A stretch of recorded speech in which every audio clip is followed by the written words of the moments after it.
14. ദേവു, എന്താടി? എനിക്കൊരു ഐഡിയ കിട്ടി. അത് കേട്ടതും എല്ലാവരും ദീപുവിൻ്റെ അടുത്തേക്ക് വന്നിരുന്നു.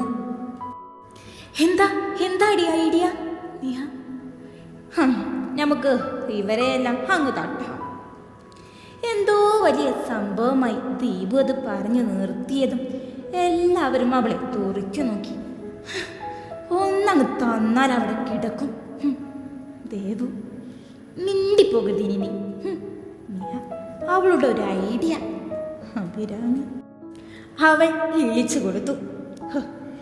ഇവരിത് എന്നെ പിടിച്ചു കൊണ്ട് വന്നപ്പോൾ മുതൽ പറയുന്നതാ നിന്റെ തന്ത കാരണമായി നോക്കി. അഭിരാമി: അത് ഞങ്ങളോടും പറയാറുണ്ട്. ദീപു: എന്നോടും പറഞ്ഞല്ലോ. നേഹ: അതിന് എൻ്റെ അമ്മ പോലും പറയും.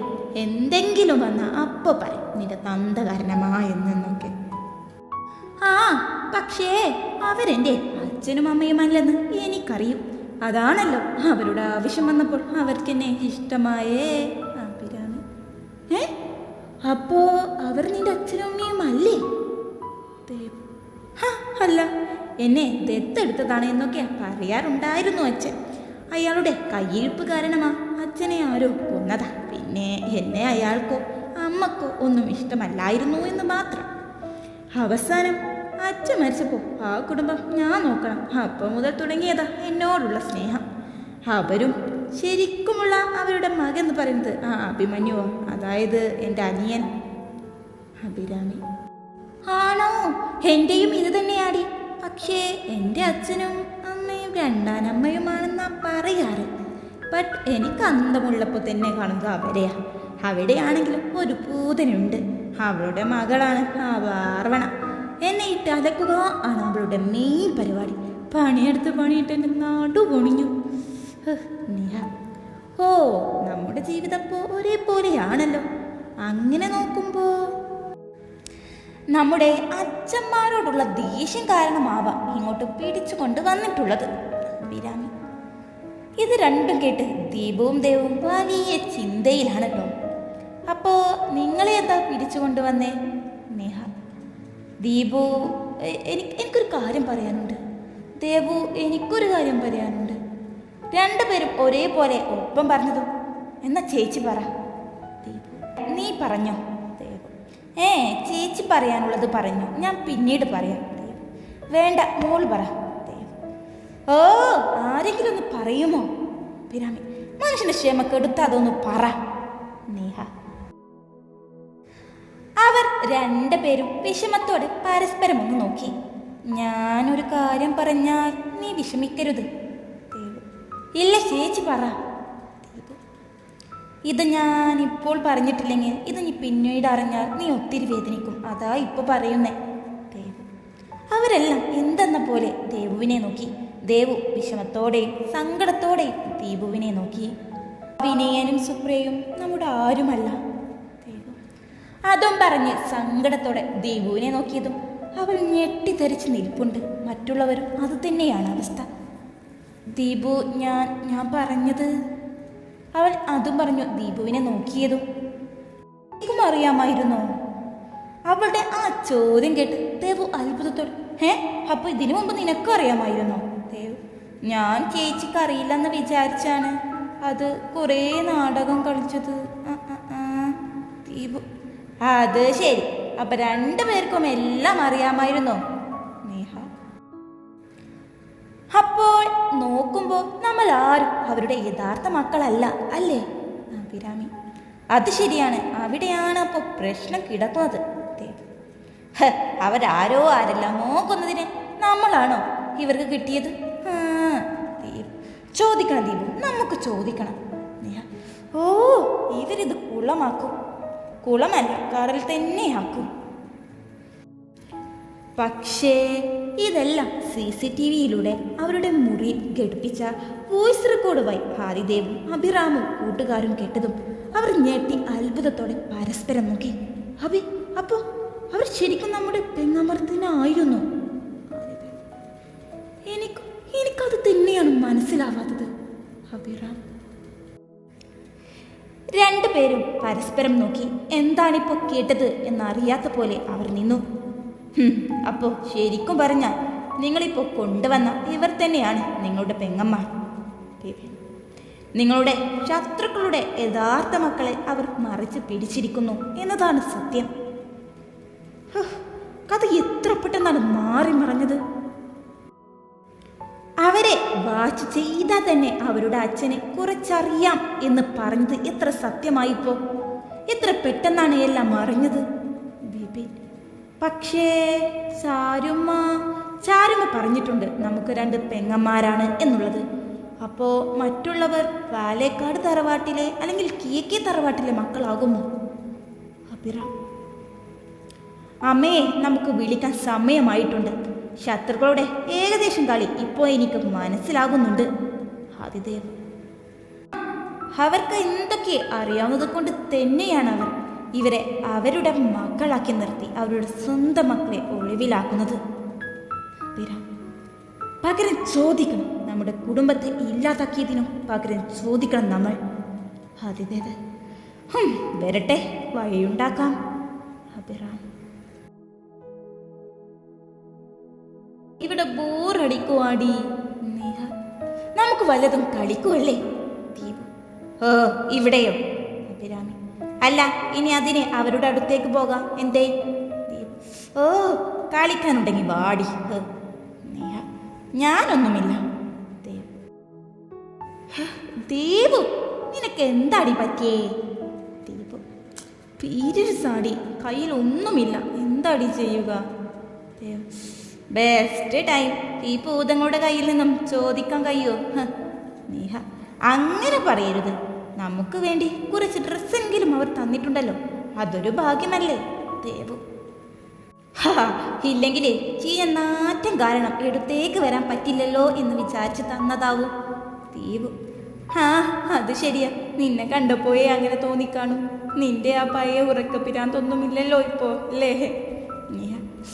നിന്നെ കണ്ടാൽ അങ്ങനെ പറയേയില്ല. പിന്നെ ഉറക്കം, അതൊക്കെ ഒരു കാലം. ദീപു, നിങ്ങളിവിടെ തല്ലുണ്ടാക്കാതെ അവിടെ നിന്നും പുറത്ത് ചാടാൻ വല്ല പ്ലാനുമുണ്ടോ? ദീപുവിന് തീരെ വയ്യ. കുറച്ച് ചൂടുവെള്ളമെങ്കിലും കിട്ടണം. അഭിരാമി, പ്ലാനല്ലേ, അതെല്ലാം നമുക്ക് ഉണ്ടാക്കാമല്ലോ. ദീപു, നിന്നോട് പറഞ്ഞിട്ടില്ല. നിന്റെ ഐഡിയ കേട്ട് ദേവു ബോധം പോകും. അതുകൊണ്ട് നീ വാ തുറക്കരുത്.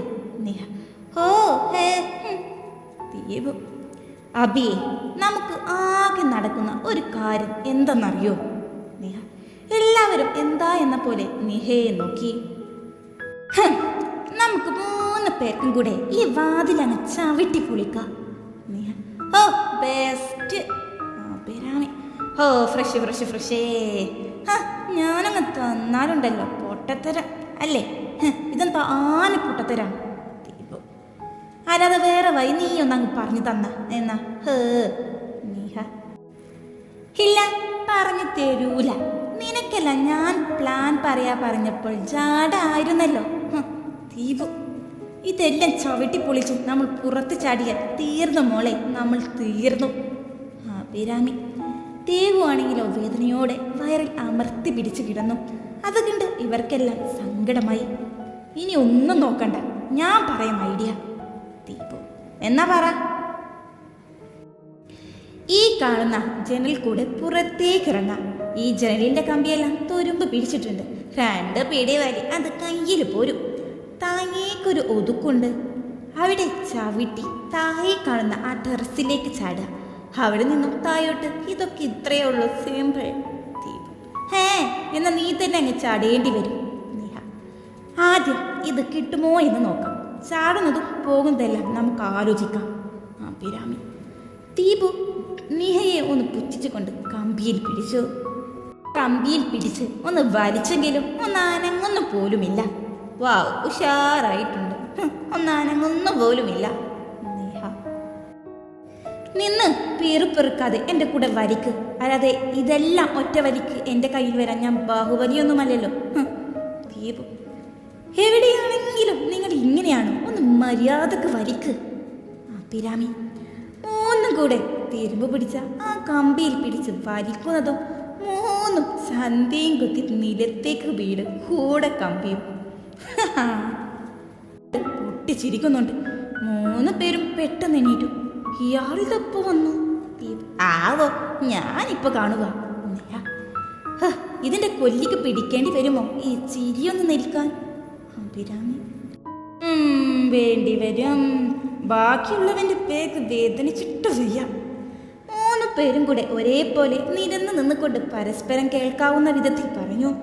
പെട്ടെന്ന് ചിരി അവസാനിച്ച് അവൻ ഗൗരവത്തിൽ നിന്നു. എന്താടി, ചാടിപ്പോകാൻ വേണ്ടി നിൽക്കുവാണോ? ആദി, ഇയാൾ എന്താടി ഓന്തോ? ഇതതുക്കുമേലെ എന്തോ ആണ്. എന്താടി നിന്ന് പിറുപിറുക്കുന്നേ? ഓ, ഇയാൾക്ക് വല്ലതും പറയണമെങ്കിൽ പറഞ്ഞിട്ട് പോകണം മിസ്റ്റർ. അഭിരാമി അത് കേട്ടതും അവൻ അവൾക്ക് നേരെ ഒരു തുറിച്ചു നോട്ടം. നാവുണ്ടത് വിചാരിച്ച് എന്തും പറയാമെന്നാണോ? ഇന്ത്യൻ ആക്ട് പ്രകാരം അങ്ങനെ ഒരു സംസാരിക്കാനുള്ള അവകാശം ഉണ്ടെങ്കിലോ? അഭിരാമി ഇവളെ ഏതായിരുന്നു സബ്ജക്റ്റ്? നേഹ പതിയെ ദീപുവിന്റെ ചെവിയിൽ ചോദിച്ചു. എനിക്കറിയില്ല. ദീപു 4 കണക്കാ. അതും പറഞ്ഞു ആദി വാതിലിന്റെ പുറത്തേക്ക് പോയി. ഇയാള് ഇതിനായിരുന്നു വന്നിരുന്നത്? അഭിരാമി എന്തിന്? ഇവളോട് സംസാരിക്കാൻ, അല്ലാതെന്തിനാ? നേഹ ഒന്ന് പോടി. അഭിരാമി അപ്പോഴേക്കും അവൻ വീണ്ടും തിരിച്ചു വന്നു. അവന്റെ കയ്യിൽ 2 വലിയ കവറുണ്ടായിരുന്നു. നിങ്ങൾക്കുള്ളതാ, ഇവൾക്കെന്താ? കവർ അവിടെ വെച്ച് അതും പറഞ്ഞ് ദേവുവിനെ നോക്കിക്കൊണ്ട് ചോദിച്ചു. അവൾക്ക് എന്തായാലും നിങ്ങൾക്കെന്താ? അഭിരാമി ഒന്ന് പോടി, നിന്നോട് ഞാൻ ചോദിച്ചോ? പോടി എന്നോ? എന്നൊക്കെ നിന്റെ വീട്ടിലുള്ളവരെ പോയി വിളിക്കടാ. അഭിരാമി അത് തന്നെയല്ലേ നിന്നെ വിളിച്ചേ? ഇവൾക്ക് നമ്മൾ അറിയാത്ത എന്തോ ഒരു വൈരാഗ്യമുണ്ട്. നേഹ ദീപിക, ദേവികക്ക് എന്ത് പറ്റിയതാണ്?